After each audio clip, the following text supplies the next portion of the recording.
Now, the latest one be say if you go school finish for London, you no go stay there. Go school finish for UK, they go deport you. So no more escape route. And na Nigeria dey push this move so. Kemi Badenoch, yeah, for yourself. In the United Kingdom, Prime Minister Keir Starmer on Monday announced major changes to the country's immigration system as part of efforts to cut legal migration and restore public confidence, which includes strengthening the English language and reducing the length of time students can stay in the country after completing their studies. Well, under the new rules, the graduate visa route will also be reduced from 2 years to 18 months, while the residency requirement for settlement and citizenship will be extended from 5 to 10 years. The reforms outlined in a white paper titled Restoring Control Over the Immigration System also propose phasing out overseas recruitment for social care jobs by 2028. Well, in the meantime, this is all coming after Conservative Party leader Kemi Badenoch urged Starmer to adopt a bill that will deport all foreign criminals. The bill also includes mandatory age checks and tougher visa rules and aims to make asylum support repayable. Well, let's take a look before we come back for a discussion. We've introduced a deportation bill because we're committed to bringing immigration down. Back in February, we demanded Labour triple the time for new immigrants to get a British passport. They voted it down. And now they brought in some half-assed version that's not going to work. Here's what will work.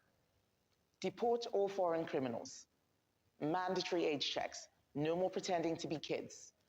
Tougher visa rules and salary thresholds. Disapply the Human Rights Act to immigration cases. No more abusing human rights laws to dodge deportations. Make asylum support repayable, and no permanent right to stay in the UK if you've relied on benefits. Until that's law, we won't fix this.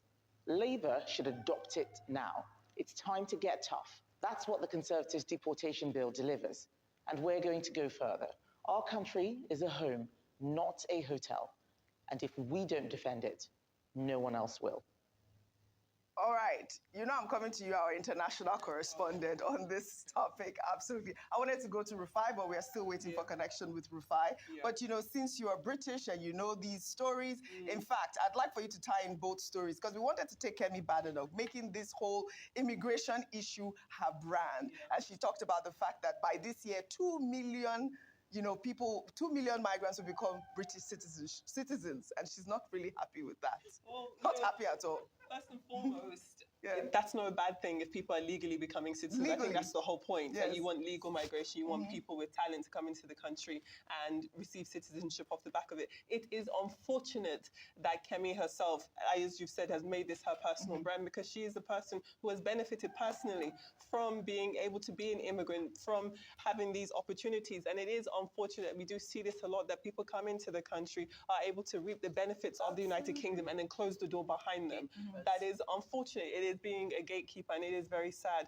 That being said, when it comes to the topic of foreign criminals being deported, that's actually not too far away from what actually is the state of affairs in the United Kingdom. If you are arrested, often you are asked to prove what your immigration status is. And if it is determined that you don't have a right to be in the country, you will be deported. So she's not really saying something that's so really fantastic. Of substance. Absolutely. Now we have Rufai Oseni. Your thoughts on Keir Starmer at this moment, reducing legal migration. And of course, Kemi Badenoch talking about deporting foreign criminals and, reducing this sort of immigrants coming into the United Kingdom. Your thoughts?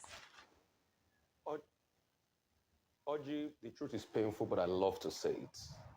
This is a reflection of how Nigeria has gone down the drain. The fact that the British are trying to reduce the number of students that will come in, and Nigerians are unhappy about it. This was the same Britain in the 70s that when Nigerian students go to school there, they come back to Nigeria. In fact, in the 70s, if you went to school abroad, they laughed at you because the quality and the standard of education here was a whole lot better. And I do not blame Kemi Badenoch, because this was what she was voted for. If you go and look at the Tory hard right, they are pro-immigration.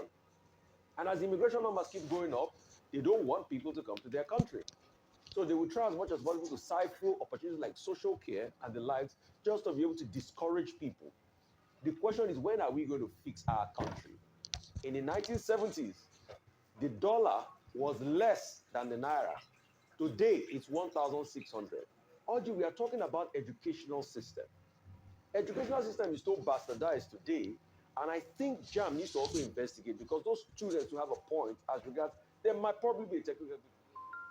But in generality, educational system is so bastardized today because over the years, governments have not invested in it. Education started getting bad after the Ali Must Go riot, when the same government started to defund education. And the truth is, our politicians can say the students are not ready. Are they incentivizing education for them? Look at the awards given to a child that does very well in school, and look at the award given to the winner of Big Brother. Do we look like a society that wants education to thrive? So I'm not surprised that we are having results like this, because we have not done a lot in the educational sector over the time. And it is very sad that the same political leaders today that enjoyed free education, that enjoyed scholarships, are the one prevailing over the destruction of the educational system in Nigeria. This is an indication for us to go back, buckle our belt, and do better. If Nigeria was working well, and that was the point I was making when I was saying we don't need to go to Jamboree to the UK and go and sell Nigeria. If Nigeria was working well, the same UK that a lot of Nigerians, that when they go to school abroad, are proud to come back home, is the same UK they are trying to stay back in today. Right. It's because things are not working well. And when we say it, people will start feeling bad. The truth is bitter. We'll say it to them. Until we look inwards and introspect and grow this nation with a lot of potential, we're not going to get anywhere. We're going to keep revolving around these circles and having all of these stories. Audrey, real quickly as I wrap up. All right. The federal government is trying to get life insurance for government officials at a time Nigerians are suffering. What is the welfare of our soldiers? It's constantly about themselves and these political people. We need to change the mindset. That's why Nigeria is not working today. All right. All right.